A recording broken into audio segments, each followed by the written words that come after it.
He has 15 plus years in the teaching, coaching, mentoring, facilitating, training experience world. We are very blessed and happy to have him as one of our professors at New Horizons.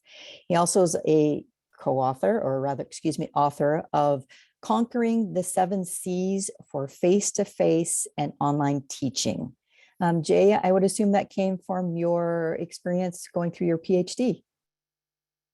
Part of it did, a little bit. Nice. So most of it actually came from the post-COVID experience that I think we're all facing. So this was actually released in 2021, is trying to understand what engagement looks like sort of in this new hybrid world that we're currently facing. Nice. He also has hobbies that are bowling, golf, and tennis, which of course anybody knows is killer to the knees, but good exercise as well. Also, loves to brew various types of beer, which good variety. That's San Diego, capital of mini breweries. So I know what you're talking about. And very admirably, Jason and his wife, April, are foster adoptive parents. That's a beautiful story. So enjoy today's presentation, get involved, get prepared. We will have 2 different polls for today. It's electronic experience with your keyboard. So Jay will prepare you for that when it's time. So Jay, appreciate your contribution and dedication and passion to the subject. Take it away. Thank you, Tina. I really appreciate that. Can't beat a better introduction than her. She does an amazing job with that. I want to welcome you all to Communication is Part of the Business Acumen. My name is Dr. Jay Pugh. We are going to have a little bit of fun this hour. I know that seems crazy because it's training, but I always believe in high engagement and high power learning. So a couple things that we're going to talk about in this webinar. Number one, we're going to talk about how to more collaboratively approach other people. How do we demonstrate genuine persuasion without coming off as if we are trying to manipulate? Because that is in our game plan here. We want to make sure that we really collaborate in a way that is connective. We're also going to understand different communication styles and the way that others speak. And the reason why we do that too is because we want to make sure that we understand people's business language. Everybody properly speaks in a certain way, and we want to understand what it is that matters to other people. And the other thing we're going to talk about, especially in this remote environment, there's going to be a piece on those verbal and nonverbal communication techniques that are out there. If you'd like, feel free to join me on the cams. You don't have to, but I always believe it's a little bit more of a connective experience if you do. I always think it's fun. And hey, there we go. Got a few coming on. See how it's immediate smiles once that happens. We're going to talk about the art of connectivity. All right. And so there we go. I love seeing faces. It always makes me feel better as we go through it. So there we go. Look, see, it's so happy to see people. So as we go into this, a couple things we're going to talk about in the meantime. I want you to think about what it would be that if communication's part of the business acumen.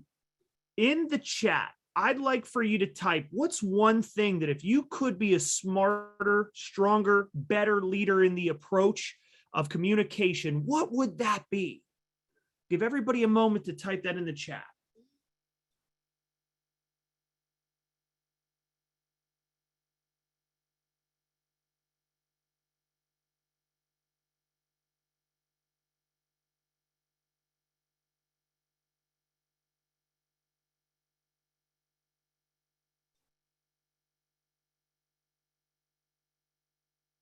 Understanding the components of nonverbal communication. I'm loving seeing patience, right? Developing patience during communication. That's an important fabric. Being more persuasive, right? In our language. I love that too. I also like understanding the component of leveraging. I want to be able that when I do persuade people that they also pay attention that this is something that I know it's best for them. It's going to help them grow. And I want to make sure that we help people see that too. So I really like what I'm seeing there. I'm seeing patience, not letting my emotions come to the forefront. That's an important factor too. How do we stay level? I love what I'm seeing too about more understanding of differences in communication. Here's one of the first rules I always love to say, and I really love the fact that this came through in the chat. And a couple things I always like to leverage. If I say, parlez-vous français? You know what language I'm speaking. You don't have to speak the language yourself to understand what the language looks like. If I say, ¿Cómo está? Muy bien, you know what that looks like too. You don't have to speak the language to do so. So what I want us to understand is how to better hear and read and speak people's languages. And I really like some of the other answers coming in here too, is open-minded, activating the active listening. I really love what I'm seeing here. And then there it is. And I like obviously the answer of clearly articulating ideas. How do we make sure that what is here translates to what they are receiving? So these are all fantastic insights. I think one of the first things I always like sharing in a webinar experience, especially when it comes to communication, is when we look at what we call the trinity of business acumen. The trinity of business acumen really comes into understanding three pieces of this. And if you look at some of your senior leaders, they all do this very well. Number one, they focus on financial and procedural intellect. What that really means is they see a pattern in the way businesses can grow, in the strategies that get done, in the process and procedure in which things move. In another way, what they also are experts in their field. They know their content inside and out. They know how to share that insight with other people in their organization. And the third piece of this is the ability to demonstrate stronger interpersonal awareness, which means, how many of you know somebody that is very ethical in procedure? They are very competent. They're just a jerk. We run into that from time to time. And so we also need to, right? And there it is. So we want to, yes, this is what we love to see. So when this happens, we also need to make sure that we have a demonstration of interpersonal awareness in our approach. We have to learn the language in which others speak. So we have to understand and leverage this in our approach. One of the first things that I always focus on is every single person, and this is one of the insights that I bring into a lot of my research. I want us to rethink Aristotle for a moment. Aristotle wrote rhetoric. And when he wrote rhetoric, he says, normally we have one way that appeals to us more than others. And there's three different doors that we focus our attention to. Number one is ethos. Ethos is built in credibility. What that really means is that it is built in integrity, honesty, principle, value. How many of you know those people that say, if you're early, you're on time. If you're on time, you're late. And if you're late, don't bother. Right? That's a principle. How many of you have heard things of, I bet you'll learn a lesson from that. That'll build character, right? That's an ethos person. You listen to the way they speak in terms of principle. They speak in terms of purpose. They speak in terms of mission. As I always like to say, for them, the best way that things move forward is what we call the purpose. They move by the purpose. It doesn't have to logically all make sense all at once. It doesn't have to have that. How it affects people, they'll be okay. They'll be okay. We can move with it, but they are very purpose-driven in their approach, in their language. The second door is what we call pathos, and this is driven by our heartstrings. This is driven within here, right within our heart.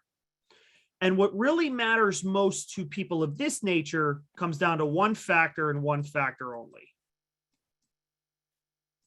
It is about people. And what that means to them is this. It doesn't matter what our destination is. It's all about the journey. It's about the journey. I'm not going to move if our people aren't comfortable with it. They are about seeking comfort, seeking understanding, seeking being personable, being approachable. They are empaths. They live a little bit more in that door. And the third one are your logos. These are your analytical, procedural thinkers, and the way that they focus on is what makes the most sense. What makes the most sense? They are grounded thinkers. They are people that don't go over emotional with anything when they approach things. It's nothing personal with the dialogue. It is truly just meant to find the best way moving forward. So in this case, what they focus on is the process or the product, as we like to say. They are about finding what is the best way forward, ABC. Now, the reason why I say we need to rethink Aristotle for a moment is because we always had one door that sort of leads us a little bit more. And as I keep thinking about this, the one thing that sticks out to my mind is, wait a minute, I have all three of these. And how many of you are like, wait, I care about purpose and I care about people and I care about process? We all have all three of these. But the way that I want us to think about every human being we interact with is this. Imagine you are on one side of a door and there are 1, 2, 3 doors that separate the other person. So I'll give a good example here. Say, for instance, that I am here and Ruth is on this side of the door. And I have to find what those 3 doors are to unlock. I can't unlock the second door until I unlock the first, right? So I want you to think that we have all 3 of these, but which language matters to them most? Which language can they get behind next? Which language do they really say, you know, once you get through the first 2, I can move with the third one?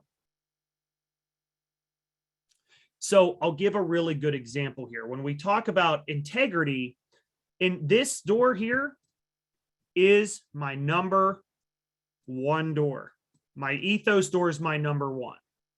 And what that looks like is basically saying it's about integrity. It's about doing the right things for the right reason. It's about character. It means that I may be honest with you, but I promise you it's not anything to be rude about. It really is more of, I see a better way forward that I know both of us can work with. I know we can find a way.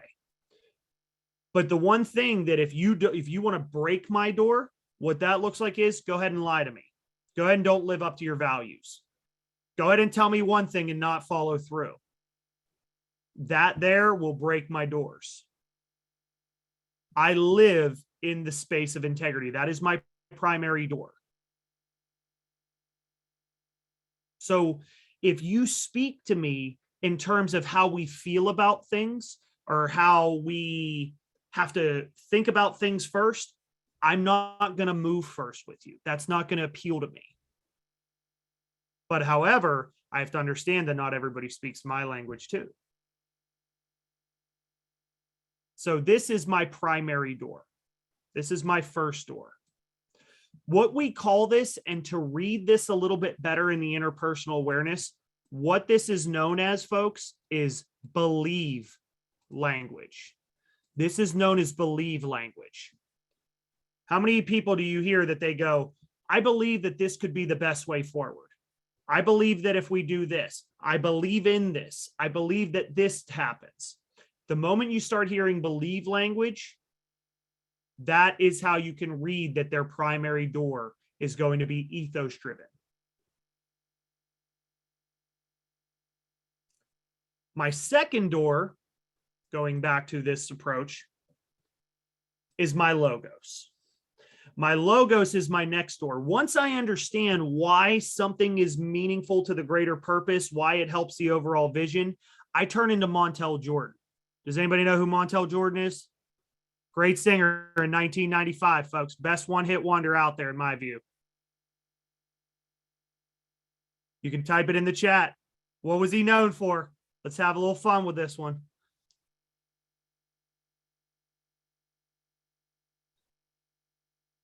Yes, this is how we do it, right? So once I know why something is there and that there's credibility behind it, and once I fully get that, then I go straight Montel Jordan. All right, what's our process? How do we go 1, 2, 3, 4, 5? That's an important thing. So in thinking about this, I have to know the why before I know the how. That's where I live. So if I may, and this is for a little bit of a younger generation, I have to be the Backstreet Boys first, because you have to tell me why. You have to tell me why it ain't nothing but a heartache, right? You have to tell me that first, and then I can move to how. And then my third door, and it's not, and I promise you, when we get into logos, what it really looks like here is it's about intellect. I will go straight thought. What's the data? What's the analysis? What information backs this up? What research? What arguments? What data do we have? Because it's one thing to tell me why something matters to the greater good, but if it's not founded in evidence or support, I don't move with you then. You open up my first door, but there's still 2 more doors to break down. So once this language here is once I believe it, then I have to really think about what the process looks like. To live and to think. I have to think about, I have to process what A, B, C, D will look like. I have to think about that. And I promise you, as Tina said, I have 4 daughters. I love them with every fiber of my body, man. They are everything to me. My girls are my world, right? They are 100% my world. But I am not a natural, as they say, empath. Who are my people that are natural empaths? Hit the thumbs up for me if you are like one of those people that you feel when people feel. Like when they hurt, you hurt too. Who are those? Who lives there a little bit more? See? That is known as the pathos. That's the pathos. Those are the true empaths. And pathos is really emotional draw. It is emotional triggers. It is understanding about care, real, genuine care. It doesn't necessarily matter what it is we do, step A through Z, as long as every person is comfortable with each step in A through Z. They are what we call feel language. The pathos is your feel language. And I promise you, I'm not a mean person. I don't live there. It's nothing personal. It really is that way. But for me, pathos is the way that I feel is that if we have a great purpose and if we've thought this through, we will feel good about it. So my doors, in the way that if you really want to break through the doors for me and really get to me, I am what is known as an ELP. My doors live in the ELP. That is more of my communication style. And your pathos people are your great rock band. The Who. Who are you, right? That's where it is. So they are your who people. So for me, the way that I communicate best is in why first, then how, then who. Whereas other people, and I'll give a good example here, my wife. My wife is somebody that is more of a PEL. She is a PEL. She lives much more in the pathos first. She is a mental health supervisor. She cares about people. She cares about her team, her clients. That is her number one priority. And doing it the right way is a next factor that goes into her decision making. How she gets there from A through B, she's like, I trust you with that. Or I trust people with that information. I don't have that, so I know other people will, and I can rely on that more. So my language has to look different to her. I can't speak in terms of mission and vision first. I have to speak to her in terms of people, care, empathy, validation, understanding. I have to live there first with her when I communicate. How many of you are probably married and you're going, yeah, this is great marriage counseling advice too, right?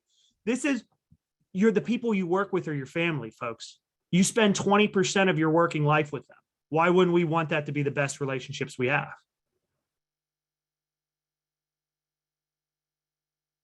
So think about your doors for a minute. I want you to think about your doors. What is your driving door? What is the door that you're like, look, that will come when it comes.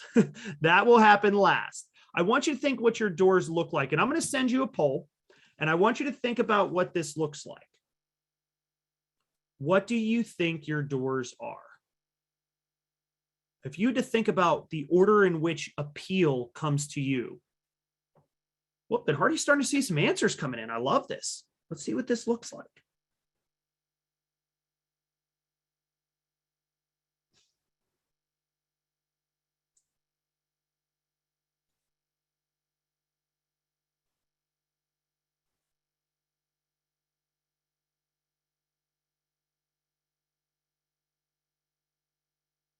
Got about half the group so far answered. We'll give it another 30 seconds and think.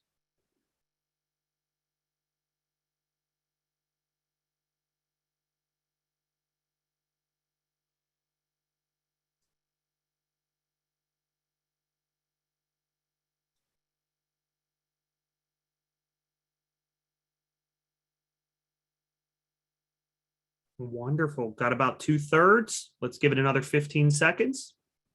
And then I'm going to end the poll and show you what came up.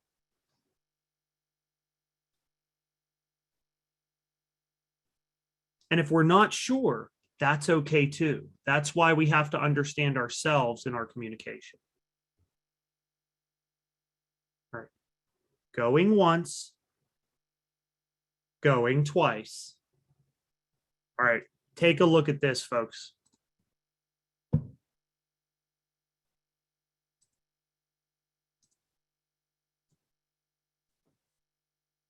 How about that? Are you telling me that everybody here speaks a different language?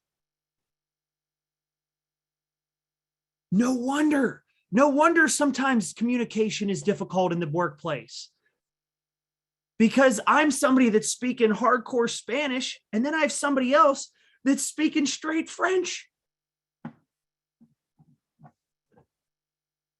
How cool is this, right?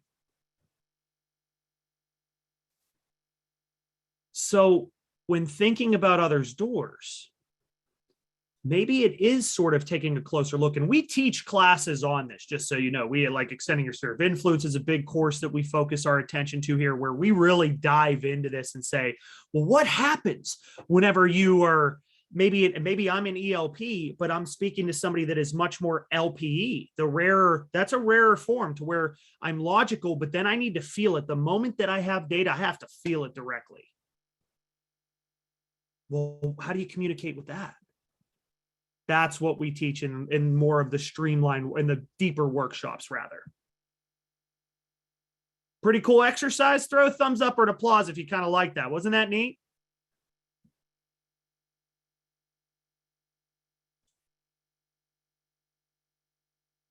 Any person I communicate with, I know exactly what matters to them most.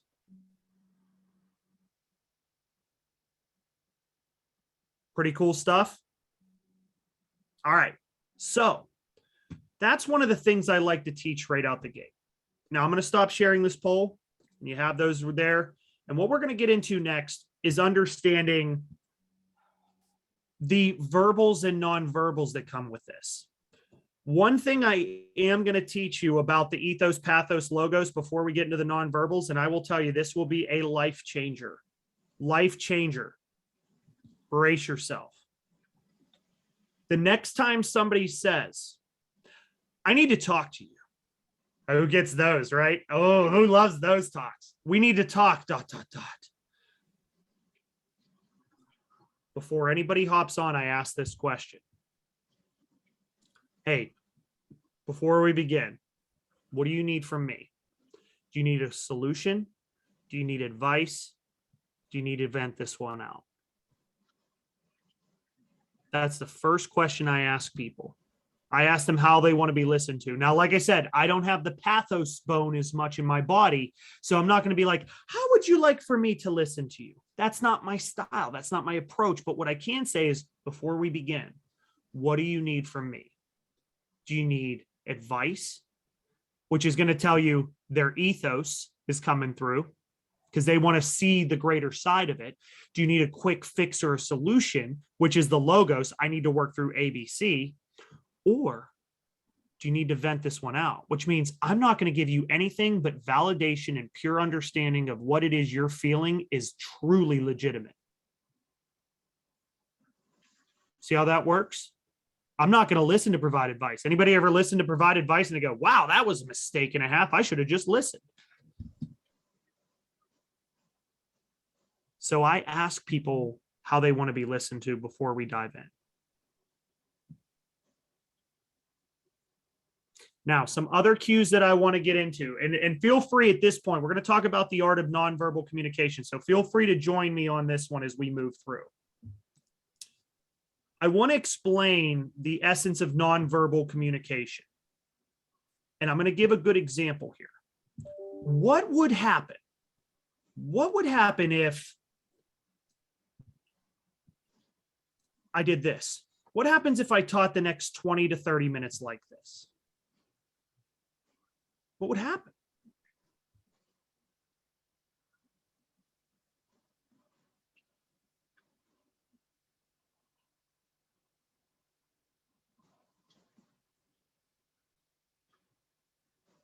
Not be as interested? Fair. Can't see the emotion. Debbie, good point. Can't see the emotion coming through this. I like this. There, you know what? There is a little bit of disconnection. Something feels lost. Something feels lost. This is excellent. Now, pay attention to the chat for a moment. Keep an eye on the chat in the bottom right corner. Could be just good point here. Maybe I'm just reading material from this point. Good point.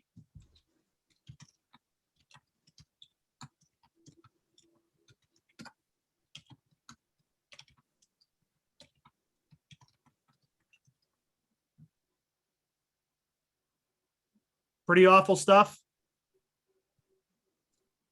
There's a science behind this.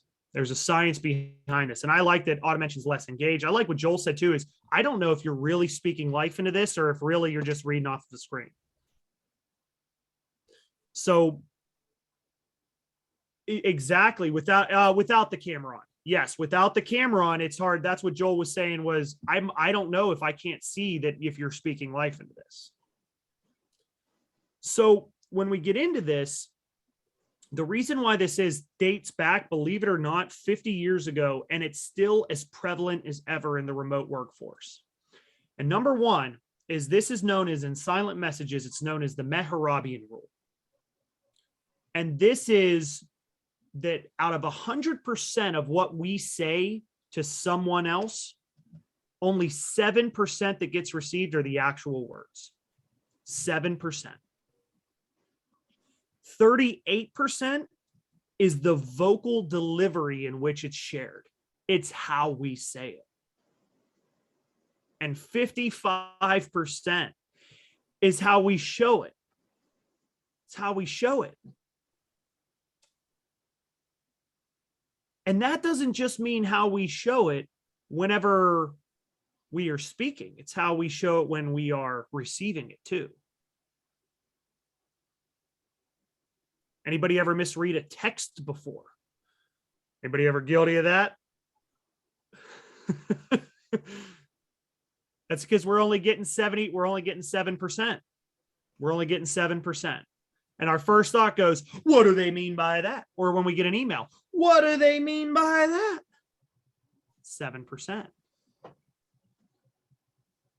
And even when we're on the phone, we feel like there's a disconnect somewhere, and it's because we can't see you. And when you can't see somebody, you can't pick up the eyebrows that get people to think, or the head nods. I like that. You can't pick those up. So for me, in this sort of newer world that we're facing, and this is going to be a very good question here that we're going to talk about counter Zoom burnout, right? We don't want to be on camera for meetings, and I fully understand that. I'm going to share that in a little bit. When we talk about this idea of nonverbal communication, I really believe in emphasizing the value of seeing each other so that things don't get lost. You don't want things to get lost in translation. Now, there's an excellent question here about countering burnout, right? Zoom or Teams burnout when you're in those meetings. It is exhaustion. There's something known as cam fatigue. It's exhausting. The one thing that I always share with people is you don't have to be on the whole time. You don't have to be on the whole time. That was never the requirement. But I want you to know why it means something. And one strategy I play with counter on the Zoom burnout is I always play the last thing. Anybody ever hear the last thing?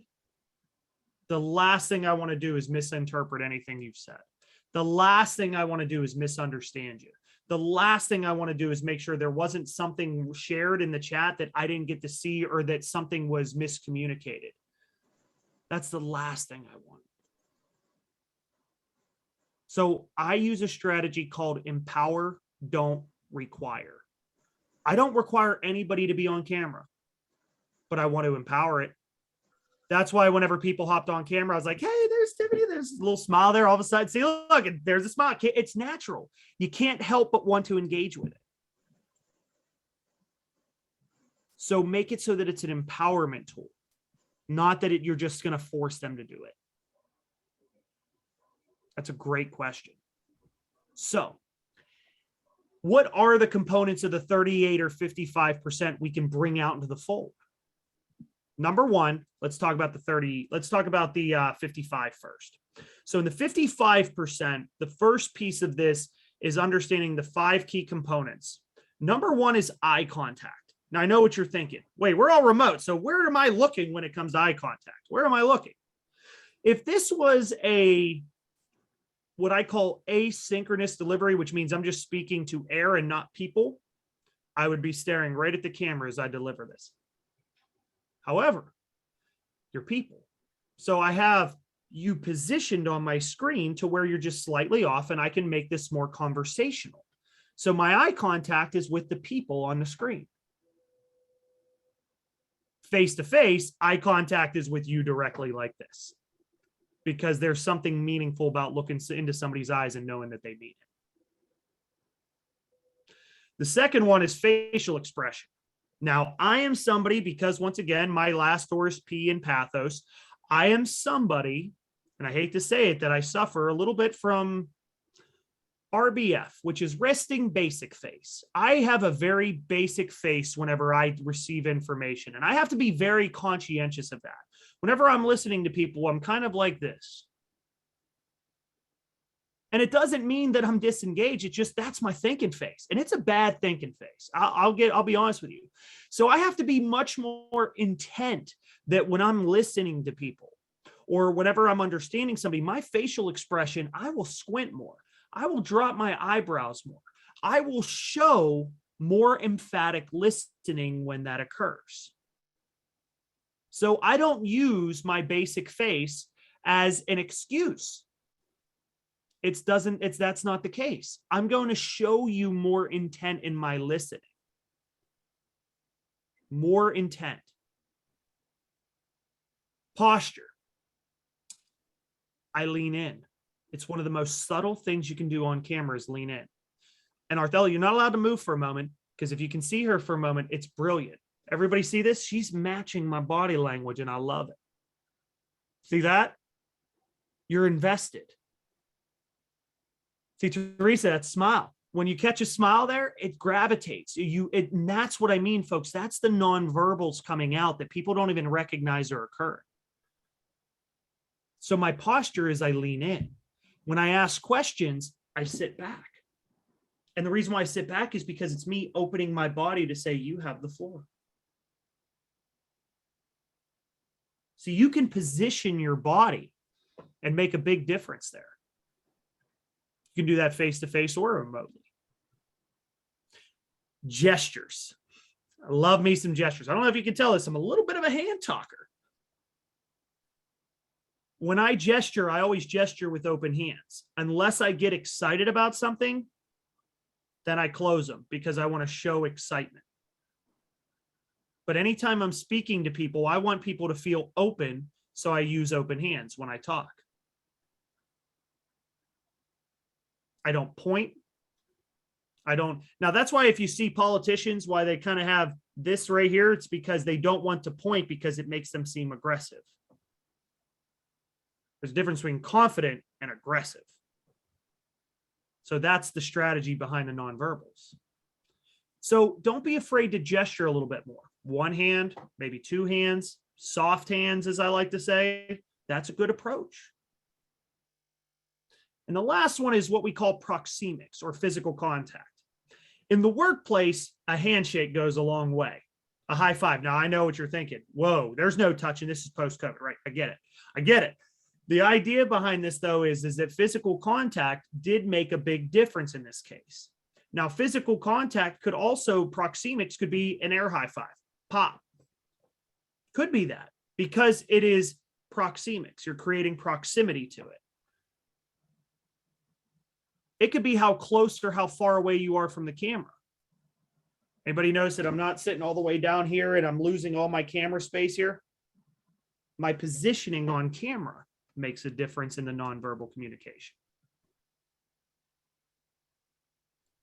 That's the 55% that gets elevated.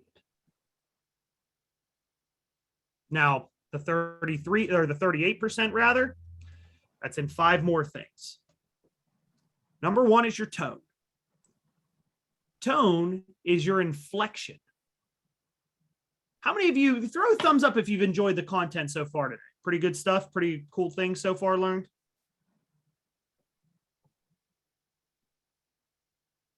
Wow, awesome. Quite a few. I always like seeing that. That's always good, right? Perfect.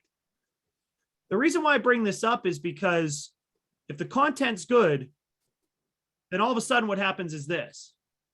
If I taught you like this for the next 20 minutes, you would just be on point because the content is the content is the content, right? Bueller? No? See, content only takes you as far as your inflection will allow it to go. So I vary my inflection. That is something that carries a better message. Pace, rhythm, cadence. You don't want to be a fast talker, but you also don't want to speak like your tongue is rolling off of molasses, right? You want to make sure that you have a nice cadence to your speech. So check the rhythm. Am I moving too fast? Am I moving too slow? What does that look like to people? And you can gauge their engagement as you move through. Emphasis. Emphasis is my favorite one because there is power in the pause. There is power in the pause. Ready for this one?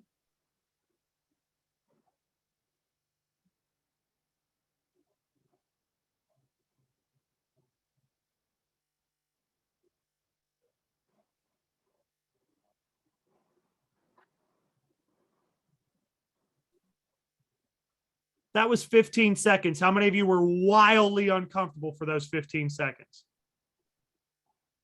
That's okay if you were. There is, right? It is. There is power in pausing. That's also the reason why, if you notice, the most polished speakers don't use ums and likes because they're most comfortable with the pause. They don't have to fill the silence. It was, right? So the beauty of this, Teresa, is not to wait 15 seconds between speaking, but it's really making sure that you find your spaces to pause for digestion, pause for understanding, pause for really driving a point home. Those are the things that make the difference.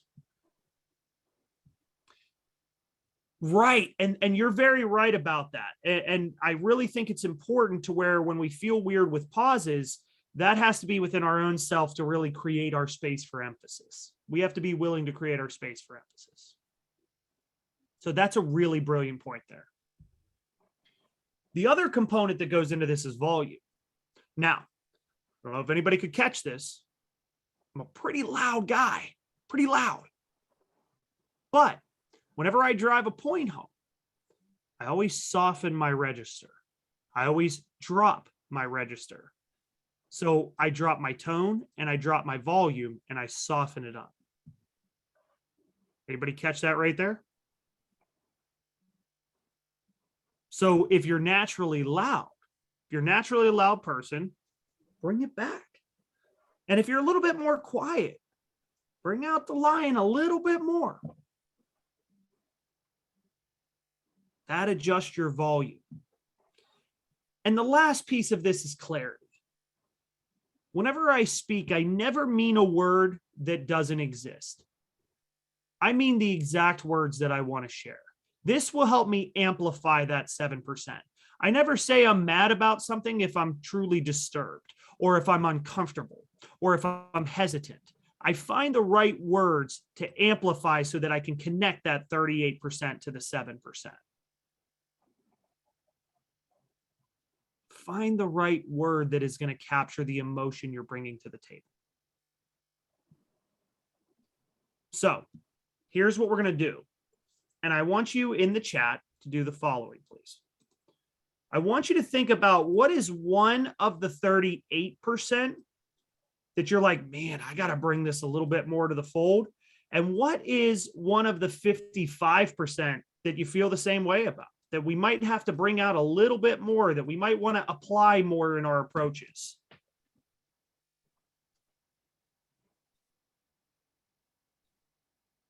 Which one would we like to utilize or apply more?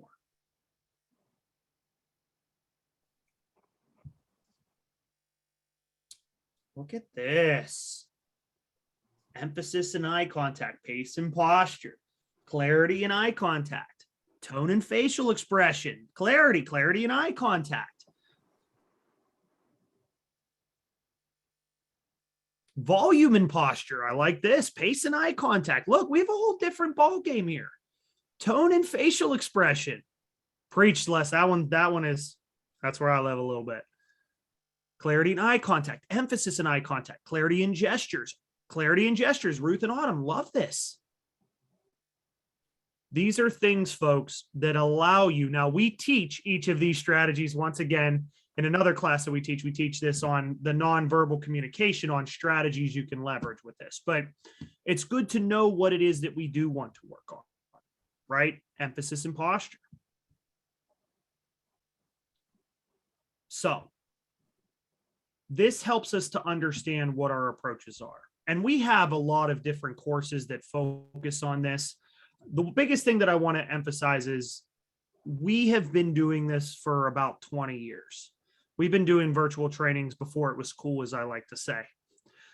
I always think that with our leadership and development program, we have facilitators that really hone into your individualized teams. We really focus on those things. And there's a lot of post-class reinforcement materials to help with this process. So this does come close to concluding our webinar for today. However, if you are interested in more information, reach out to your account executive, reach out to your educational consultant. They are here to help. Now, I have one final question for you. Obviously, this sparked some interest for you today. I guess the question would be this. If you were building better timeline for success in regards to communication, I'm going to put a poll up here. And this one I'm not going to share because this is just for you, for your leadership growth. How soon would you want to get started with something like this? How soon would we want to tap into our teams?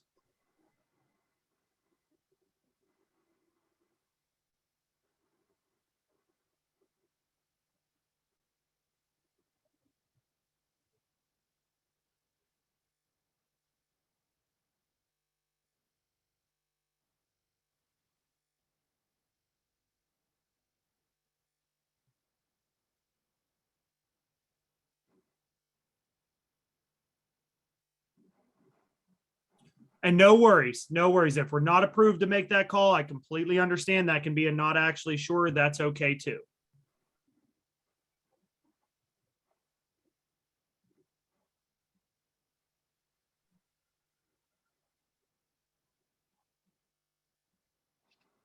I'll give it about another 30 seconds.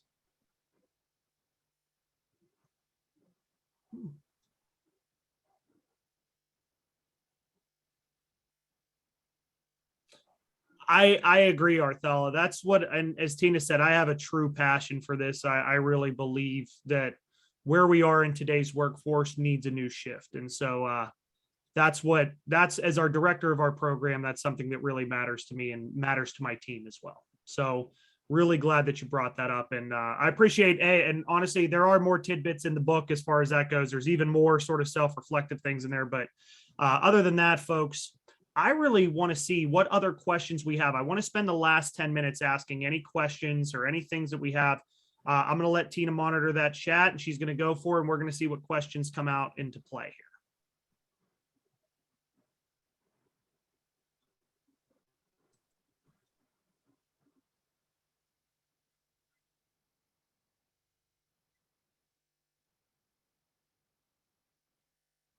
And if you have no other questions, I just want to really thank you for joining us on this webinar. I really think this is huge. Joel, fantastic question. I'm seeing how can you persuade many people in a group setting if they all have a different order to their doors? We teach this in extending your sphere of influences. There is normally 4 components in the way you address an entire audience all at once. So that is something meaningful, is to, I always make sure no matter what discussion I have, there's 4 elements I bring into the table. And it focuses around sort of the analysis, the concept, the procedure, and the interpersonal component. So, and I talk about that more.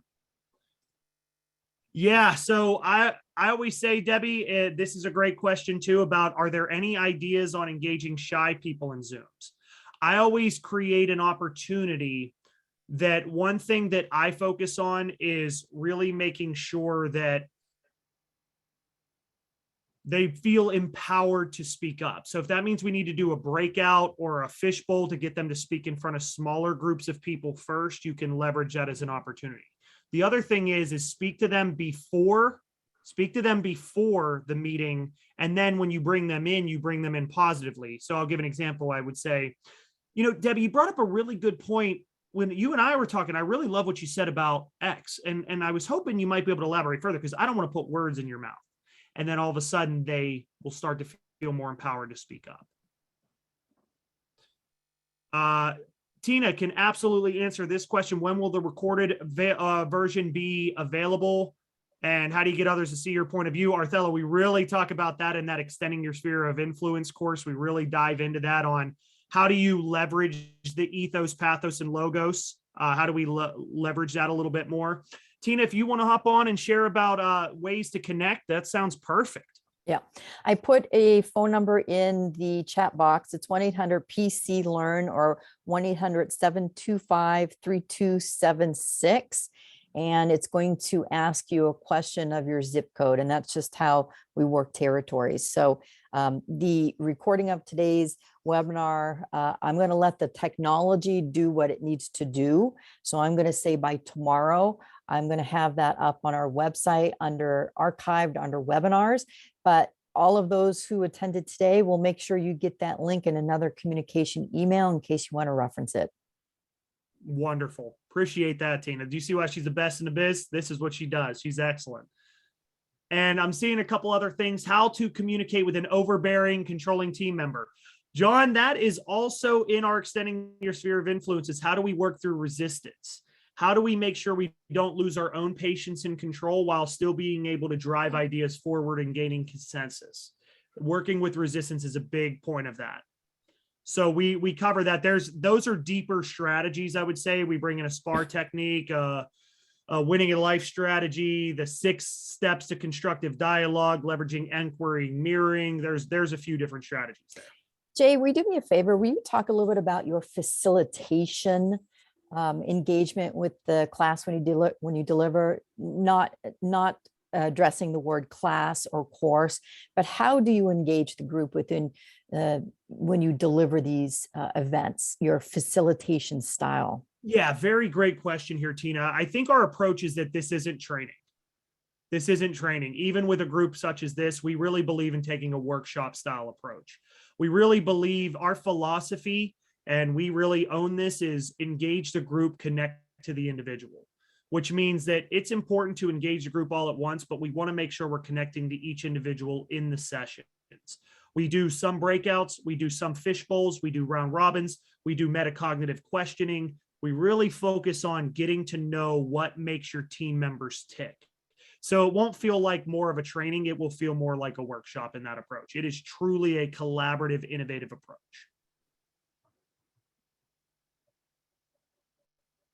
That's why we don't use the word training with our leadership and development. We have trainings, but that's not what this is. And I like seeing what Teresa said too, is round robining. That's another strategy. Like I said, round robining, fish bowls are other great strategies to bring in. I really like that as a strategy too. And if there are no other questions, I want to thank you all. for joining me today. And I really hope you found a lot of benefit. And if there's anything else we can do for you, please, once again, make sure you reach out 1-800-PC-LEARN. That's going to be the best way. And keep an eye out on that email for that link to the webinar. Thank you so much. Thank you, everyone. That concludes today's event. I'm going to stop the recording and have a wonderful day.